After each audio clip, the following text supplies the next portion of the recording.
ายทางหรือต้องการใช้เลนโปรเกรสซีฟไว้มองไกลมองกระจกซ้ายกระจกขวา The World of Ticon เราเข้าใจถึงปัญหาสายตาของคุณดีวัดสายตาแม่นยำโดยทัศนศาสตร์ด้วยประสบการณ์กว่า 40 ปี The World of Ticon ช่วยคุณได้ตัวแทนจำหน่ายแว่นตานาฬิกาพร้อมบริการหลังการขายมาเลยที่ The World of Ticon มุมแยกกาดน้ำทองถนนภูเก็ตตำบลนาจักอำเภอเมืองแพร่จังหวัดแพร่โทร0819520545มีที่ดินเป็นกรรมสิทธิ์ของตนเองไม่เป็นปัญหาทอส.เปิดให้กู้ยืมเพื่อที่อยู่อาศัยไม่ว่าจะปลูกสร้างอาคารซื้ออุปกรณ์สิ่งอำนวยความสะดวกเพื่อประโยชน์ในการอยู่อาศัยหรือจะกู้เพื่อชำระเบี้ยประกันชีวิตคุ้มครองสินเชื่อผ่อนชำระไม่น้อยกว่า3ปีและไม่เกิน40ปีโดยอายุผู้กู้รวมกับระยะเวลาที่ขอกู้ต้องไม่เกิน70ปีอัตราดอกเบี้ยที่แท้จริงตลอดอายุสัญญาสินเชื่อปลูกสร้างที่อยู่อาศัยบนที่ดินของตนเองสินเชื่อสำหรับลูกค้าปลูกสร้างที่อยู่อาศัยบนที่ดินที่เป็นกรรมสิทธิ์ของตนเองสนใจแอดไลน์ GHB Buddy ทอส.แพร่โทร 0546214490-5 หรือสอบถามเพิ่มเติมธนาคารอาคารสงเคราะห์ใกล้บ้าน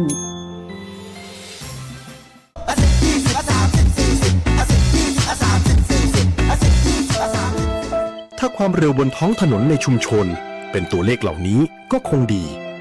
แต่ในความเป็นจริงยังมีผู้ขับขี่ใช้ความเร็วสูงและการขับรถเร็วเกินกฎหมายกำหนดยังเป็นสาเหตุหลักที่ทำให้เกิดอุบัติเหตุเดินทางถึงบ้านอย่างปลอดภัยขับขี่ด้วยความใส่ใจอย่าขับเร็วอย่าขับซิ่ง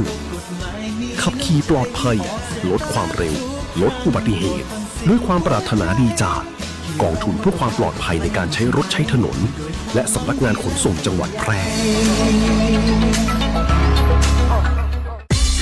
คุณกำลังฟัง FM 91 MHz สวท แพร่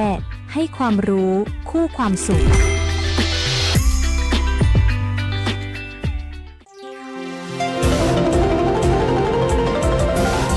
วิทยุแห่งประเทศไทยให้ความรู้คู่ความสุขท่านผู้ฟังกำลังให้เกียรติติดตามรับฟังสถานีวิทยุกระจายเสียงแห่งประเทศไทยจังหวัดแพร่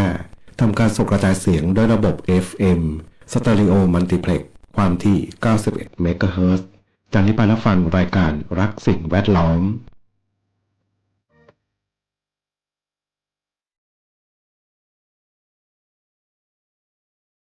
ธรรมชาติสร้างฝนมีมาสองมือให้มากับคนเราทุกคน เอาไว้คอยประคองป้องกันไว้ดูแลให้โลกยังคงมีเราทุกคนได้อยู่อาศัยรวมกันมาอยู่กันแสนล้านคนลงมือคนละมือช่วยกันถ้าเรายังเห็นคุณค่าในเมื่อเราเป็นคนทั้งทีช่วยกันทำให้ดีกว่ารวมใจเข้ามาคอยรักษาโลกเราไว้ให้โลกเราสวยพวกเรามาช่วยกันรับรู้ด้วยกันแล้วทำให้โลกนี้สดใสอยากให้โลกน่าอยู่กว่านี้เป็นโลกที่เราฝันไปจะสวยอย่างไรเป็นไปได้ด้วยมือของเรา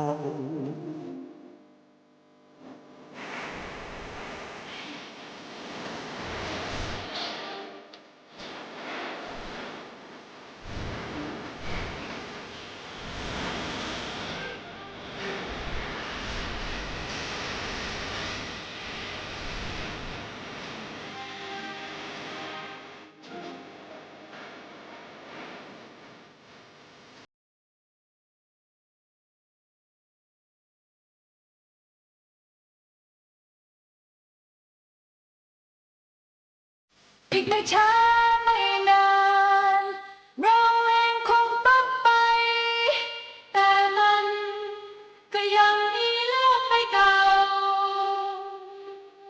ยังต้องมีล้านคนก็มาอยู่ที่นี่แทนเราคือเด็กของเรา เด็กๆที่เขาไม่เรียนสายให้โลกเราสวยพวกเรามาช่วยกันรับรู้ด้วยกันแล้วทำให้โลกนี้สดใสอยากให้โลกน่าอยู่กว่านี้เป็นโลกที่เราฝันใฝ่จะสวยอย่างไรเป็นไปได้ด้วยมือของเราอยู่ที่มือของเราที่จะทำโลกนี้แล้วร้อยอย่างไรอยู่ที่มือของเราที่จะทำโลกให้สดใส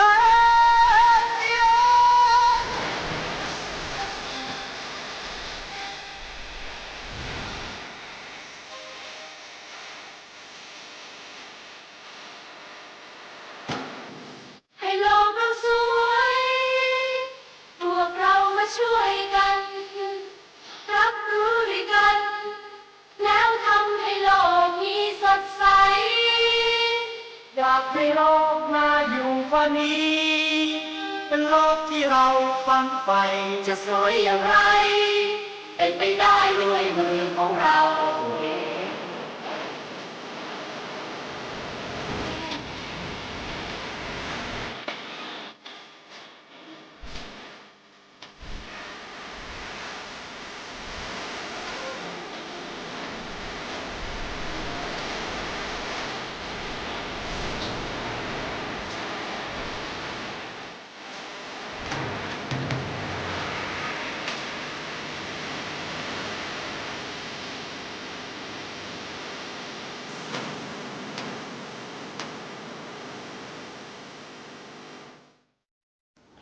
สวัสดีครับผู้ฟังทุกท่านครับพบกับรายการรักสิ่งแวดล้อมทางสวทแพร่ FM 91 เมกะเฮิรตซ์เช้าวันศุกร์ที่ 19 มิถุนายน 2569 อยู่กับผมแสวงเป้าเพชรเป็นผู้ดำเนินรายการครับ เริ่มต้นกันเช้าวันศุกร์สุดสัปดาห์ครับศุกร์ก็เป็น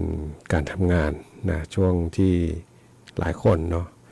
ติดตามข้อมูลข่าวสารนะเมื่อสักครู่เปิดเว็บไซต์นะเห็นเมื่อวานแล้ว ราคาน้ำมันนะช่วงนี้ราคาน้ำมันลดขยับลงมาเนาะนะก็น่าจะทำให้หลายคนก็เริ่มรู้สึกผ่อนคลายบ้างนะวิกฤตทางตะวันออกกลางพอเริ่มคลี่คลายไปนะครับนะบางส่วนก็เริ่มปรับนะแต่ว่ากันว่านานนะ อีกยาวนานนะมันยังไม่นิ่งเนาะนะครับแล้วก็ช่วงนี้ไม่ได้เป็นเขาเลยไม่ได้เป็นช่วงฤดูหนาวนะของโซนยุโรปนะฤดูหนาวได้ยังไง ฤดูหนาวก็คือน้ำมันดีเซลแพงขึ้นนะตลาดบ้านเรานี้น้ำมันดีเซลจะถูกก็เรียกอุ้มเนาะโดยรัฐ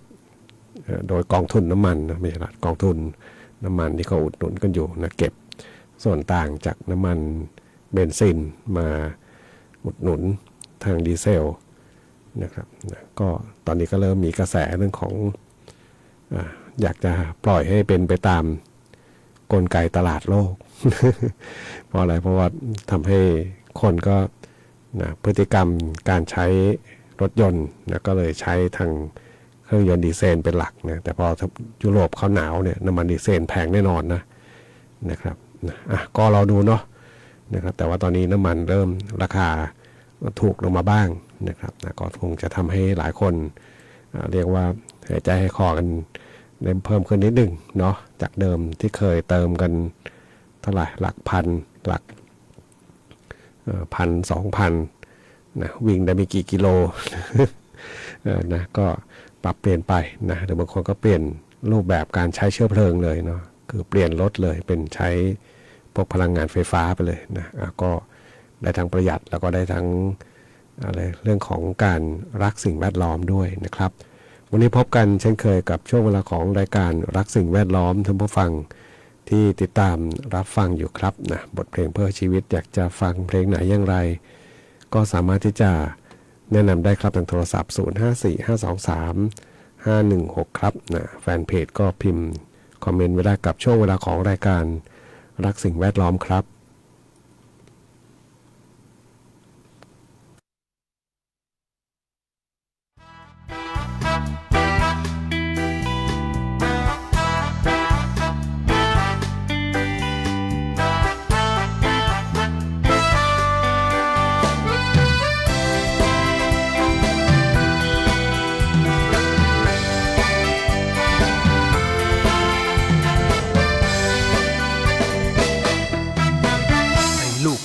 ที่เขานิยมเตะกัน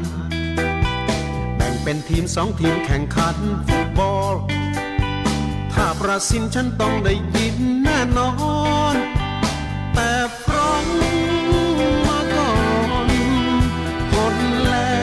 งก็ไม่หย่อนอังกฤษสเปนโปรตุเกสไทยแลนด์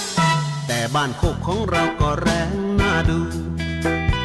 ไอ้ประตูมันกินแต่เหล้าทุกวันเหล้ายาดองกินไปเตะไปก็มัน แต่ไม่เตะ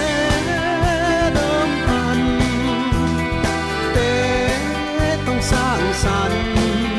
กีฬาต้านยาเสพติดออกกำลังกายโยกย้ายยืดเส้นวันละนิด ฟุตบอลกำลังฮิตฟิตพลานามัยเราให้ดี ชอบเชียร์บอลอดนอนตี3 ตี 4ซีดานนิสเตอรอยอองรีโอเว่นเฮสกีพรสะคง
สกีพอลสโค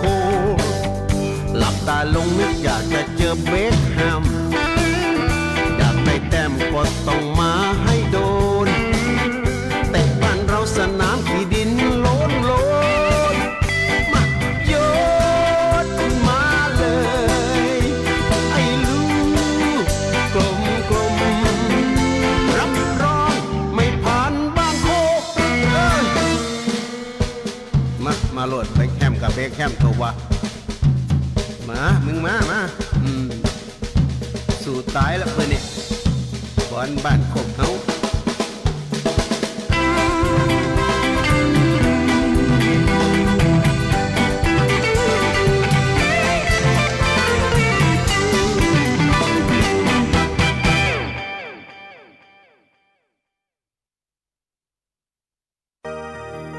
คุณกำลังฟังรายการรักสิ่งแวดล้อมพบกันทุกวันจันทร์ถึงวันศุกร์เวลา 9:10 นาทีถึง 10 นาฬิกาทางสถานีวิทยุกระจายเสียงแห่งประเทศไทยจังหวัดแพร่ โลกเราสวยพวกเรามาช่วยกัน รับรู้ด้วยกัน แล้วทำให้โลกนี้สดใส อยากให้โลกน่าอยู่กว่านี้ เป็นโลกที่เราฝันใฝ่จะสวยอย่างไร เป็นไปได้ด้วยมือของเรา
บทเพลงที่ได้รับฟังจบลงไปครับนะสำหรับบทเพลงของน้ำหมูโป่งเทศกระโดดชำนาญครับลมลำเพยครับส่งมอบเป็นความสุขสำหรับทุกฟังที่ติดตามรับฟัง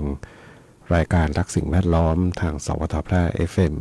91 เมกะเฮิรตซ์ครับท่านผู้ฟังทั้งสามารถที่จะติดตามรับฟังได้ทุกวันจันทร์จนถึง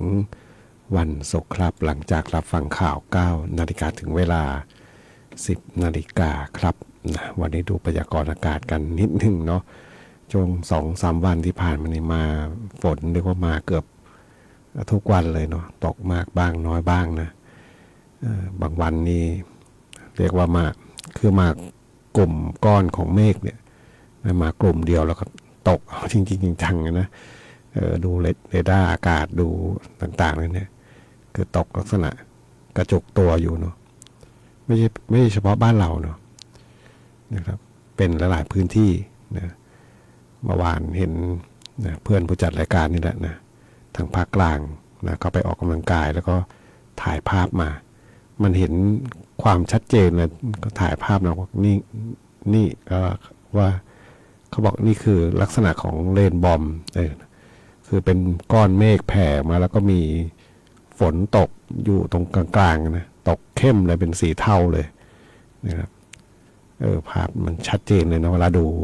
เพราะภาคกลางจะเป็นพื้นที่โล่งแล้วก็สามารถมองเห็นได้ระยะไกล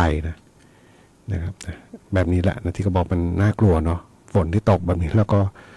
ไปอยู่ในจุดที่มีประชาชนอยู่เนาะโดยเฉพาะพื้นที่ที่เป็นอย่างภาคเหนือก็จะเป็นตามภูเขาต่างๆนะตามเชิงดอยต่างๆนะถ้ามีฝนตกแบบนี้ลงมามันก็เกิดลักษณะน้ำป่าเกิดขึ้นนะครับมาดูพยากรณ์อากาศในวันนี้นี่ฝนเริ่มน้อยลงนะครับบางคนบอกว่าบางที่เขาคาดการณ์นะตั้งแต่ครึ่งเดือนนี้ไปจนถึงปลายเดือนหน้านะกรกฎาโน้นเนาะฝนจะน้อยนะฝนจะเริ่มหายไปนะจะทิ้งช่วงเนาะไม่รู้จริงหรือเปล่า นั่นก็คาดการณ์นะแต่ว่าดูพยากรณ์อากาศก็วันนี้ภาคเหนือนี่ฝนฟ้าคะนอง40%นะลดลงมาเนาะเมื่อวานนี้60วันนี้40นะส่วนมากบริเวณจังหวัดแม่ฮ่องสอนเชียงรายพะเยาน่านตากและพิษณุโลกนะครับนะฝนก็ลดลงนะบางคนบอกดีหน่อยนึงเนาะฝนมาทุกวันก็ไม่ไหว โดยเฉพาะฝนตกตอนเย็นนะตอนหลังเลิกงานหลังนักเรียนเลิกเรียนนะเด็กนักเรียนก็จะกลับบ้านกันนะขับขี่มอเตอร์ไซค์บางคนก็ต้องมีส่วนใหญ่จะเป็นพวกเสื้อกันฝนเนาะนะครับการขับขี่ก็ต้อง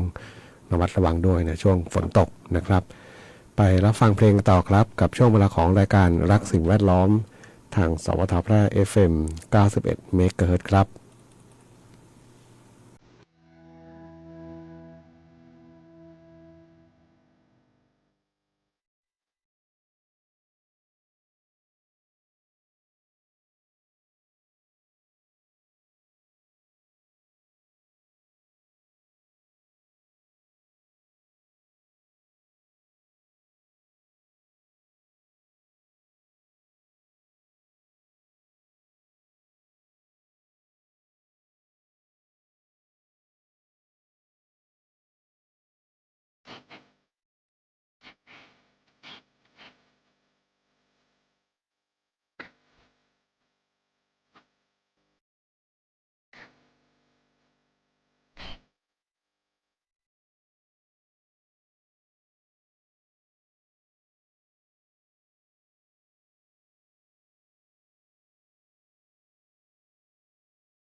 องค์การบริหารส่วนจังหวัดแพร่รับสมัครทีมบาสเกตบอลเข้าร่วมการแข่งขันตามโครงการจัดการแข่งขันและส่งนักกีฬาเข้าร่วมการแข่งขันกีฬาบาสเกตบอลอบจ.แพร่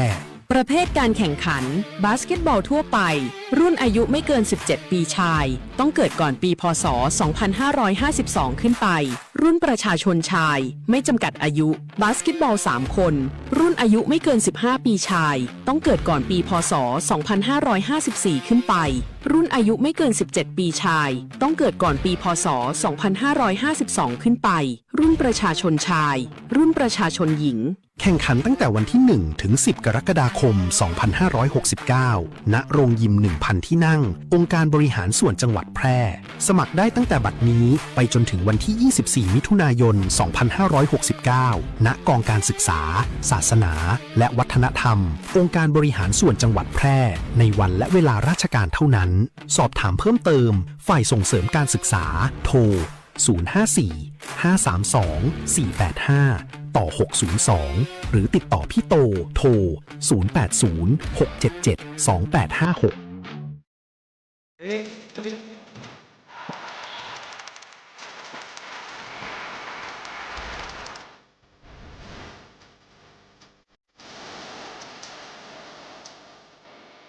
เก้ายางแก่สุดโทรมเสียหายผู้ผลผลิตน้อยการยางแห่งประเทศไทยสนับสนุนปลูกแตนด้วยยางพันธุ์ดีไร่ละ 20,000 บาทและปลูกแตนด้วยพืชอื่นไร่ละ 12,000 บาทแค่เป็นเกษตรกรตีขึ้นทะเบียนกับกยท.มีส่วนบนพื้นที่ดินถูกกฎหมายเก้ายางอายุเกิน25ปียื่นกำขอได้ตามสิทธิ์เลือกรูปแบบปลูกแตนทั้งปลูกยางพันธุ์ดีไม่ยืนต้นเศรษฐกิจหรือส่วนยางยั่งยืนมีเงินทุนพร้อมช่วยเหลือติดต่อได้ที่054-069-605 การยางแห่งประเทศไทยจังหวัดแพร่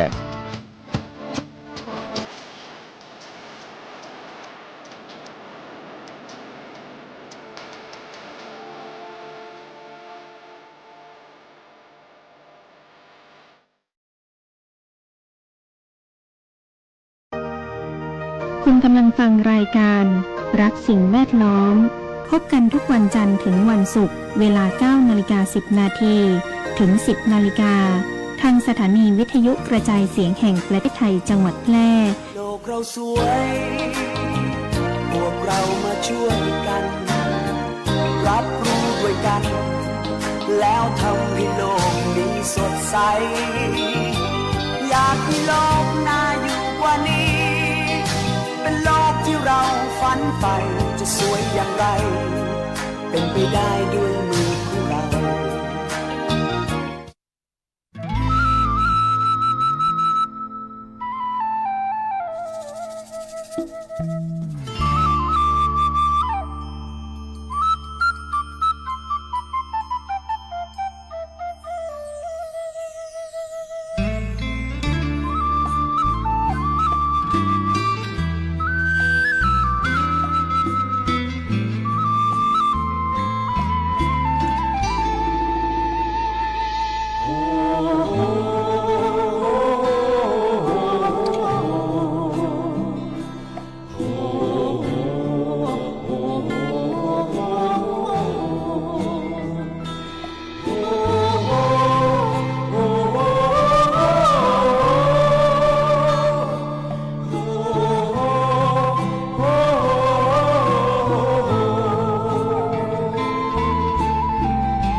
จากจันกรีดตะโกนกองพลึกสารุ่งอรุณแววเสียงสักนาน้ำตกสาซอกสากระเซ็นสากล้วยป่ากล้วยไม้ดารดาให้พงาเสีย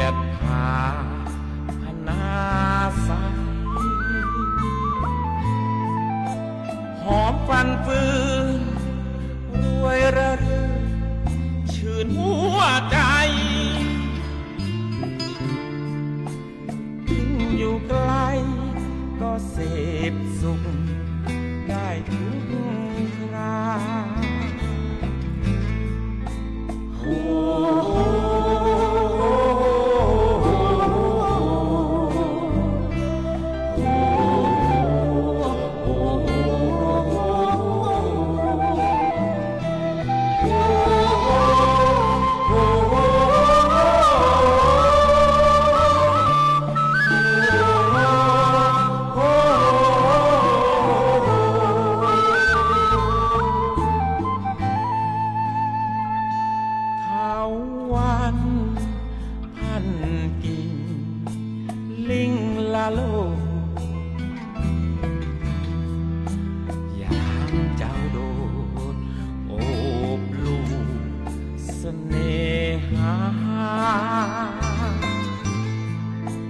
สบอกแม่เจ้าชะแงแม่แลตาอย่าพึ่งยาเรื่องโลกเพราะยาวไว้พงพลึกพนาไพรห่างไกลผู้ธรรมชาติไม่สับสนสะอาดใสไม่แก่งแย่งชิงดีจนวุ่นวายอยู่ในป่าสบายใจกว่านั้นไม่แก่งแย่งชิงดีจนวุ่นวายอยู่ในป่าสบายใจกว่าในเมืองไม่แก่งแย่งชิงดีจนวุ่นวายอยู่ในป่าสบายใจกว่าในเมืองอยู่ในป่าสบายใจกว่าในเมื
บทเพลงของมาริโอน่าที่ได้รับฟังจบลงไปครับคงไพรนะครับเป็นบทเพลงหนึ่งนะก็หลายคนต้องการธรรมชาตินะก็บอกธรรมชาติบำบัดนะเป็นสิ่งที่จริงแท้แน่นอนเนาะป่าไม้ธรรมชาตินะความอุดมสมบูรณ์ของธรรมชาติเนี่ยคือสิ่งที่ทุกคนนะต้องการเลยล่ะนะต้องการออกซิเจนไงความชุ่มชื้นความชุ่มเย็นข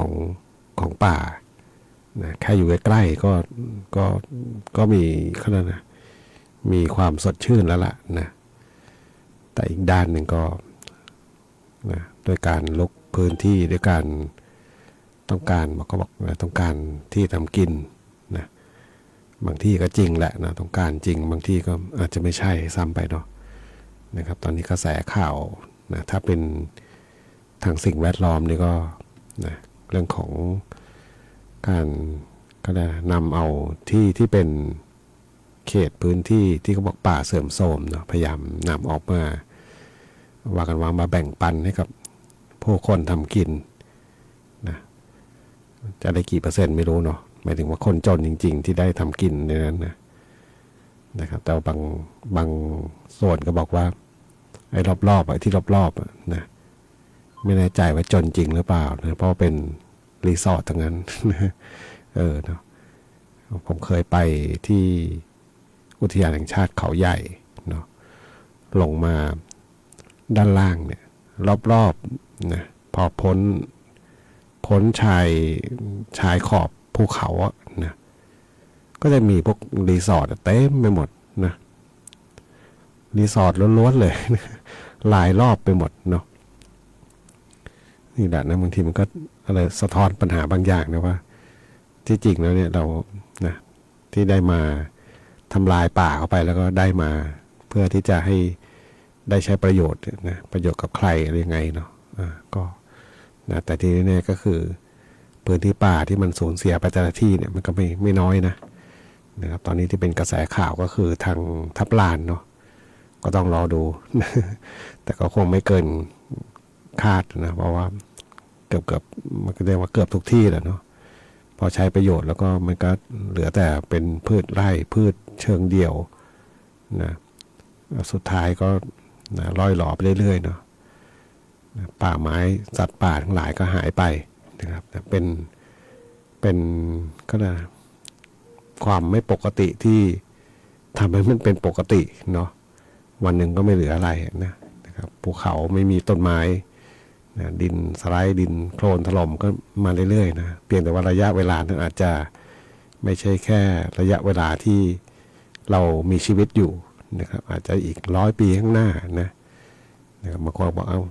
ถึงเวลานั้นก็ไม่อยู่แล้ว ไปย้ายไปดาวอื่นแล้วนะอะไรเหลือไว้ลูกหลานมันได้ดูบ้างเถอะนะ นะครับขอบคุณผู้ฟังนะเห็นอะไรนะขอเพลงพบรักที่ปากน้ำโพหนูมิเตอร์เดี๋ยวจัดให้ฟังเนาะนะครับนะก็เป็น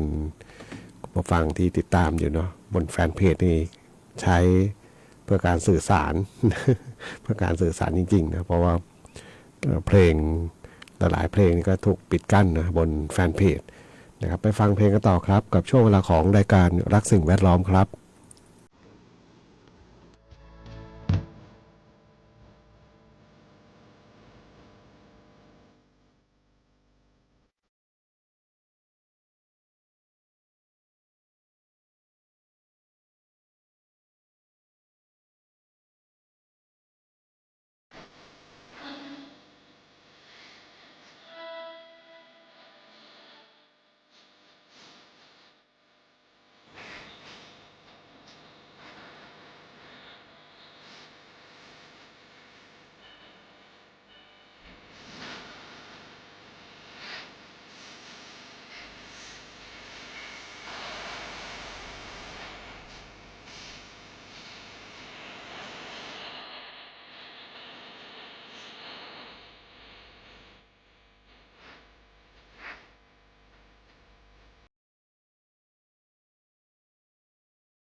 คุณกำลังฟังรายการรักสิ่งแวดล้อมพบกันทุกวันจันทร์ถึงวันศุกร์เวลา 9:10 นาทีถึง 10 นาฬิกาทางสถานีวิทยุกระจายเสียงแห่งประเทศไทยจังหวัดแพร่ โลกเราสวยพวกเรามาช่วยกันรับรู้ด้วยกัน แล้วทำให้โลกนี้สดใสอยากให้โลกน่าอยู่กว่านี้เป็นโลกที่เราฝันใฝ่จะสวยอย่างไรเป็นไปได้ด้วยมือของเรา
บทเพลงที่ขับร้องโดยคุณหนุ่มมิเตอร์ครับพบรักที่ปากน้ำโพ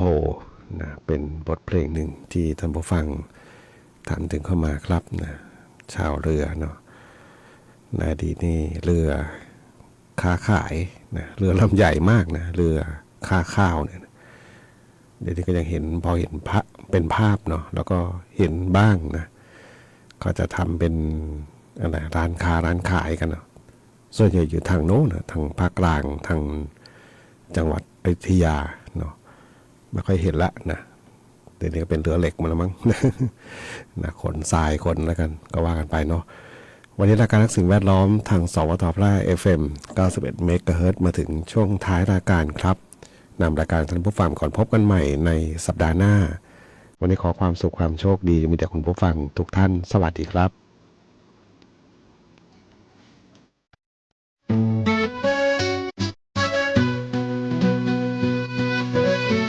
อ่านคำบรรยายจดหมายที่บอกหนูยังรอวันพ่อกลับบ้านตามะละกอที่พ่อนั้นหวานอย่าปลูกไม่นานลูกโตนาดู